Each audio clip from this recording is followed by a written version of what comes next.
হঠাৎ করে গেলাম পুষ্কিনি পার, দেখি একটি ডাক পাখি পানিতে পড়ে আসে। তারপর পাখিটা উদ্ধার করার জন্য চেষ্টা করি। আর তারপর দুঃখজনক ঘটনা হলো, ডাক পাখিটির একটি ঠ্যাং নেই। জানি না তার ঠ্যাং কী হয়েছে, নাকি ঠ্যাং না থাকার কারণে সে হাঁটাচলা করতে পারে, নাকি কে খেয়ে ফেলছে সেটাও যায় না। কিন্তু ওঠার জন্য চেষ্টা চালিয়ে যেতে আছি।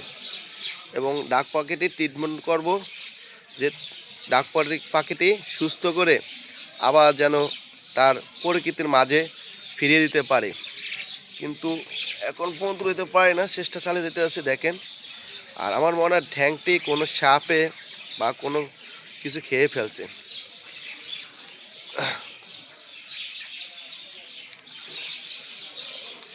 আর আপনারা একটা ভিডিও দেখবেন এর সুস্থ করার পর, পাখিটি সুস্থ করার পর একটা ভিডিও দেখবেন।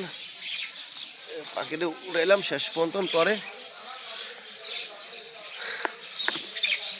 কী হয়েছে যায় না পাখিটি উড়িয়ে এনে আমি খাঁচার ভিতরে রাখবো এবং আদা দিব এবং পাখি সুস্থ করার চেষ্টা করব।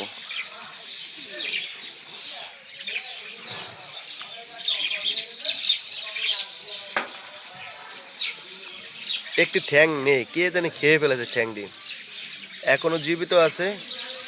আমি আসছিলাম, আমরা পারতাম, কিন্তু এদের ডাক পাখিটি পানির ভিতর পড়ে আসছিল, তার জন্য আমি পাখিটি পানি থেকে তরে উঠালাম।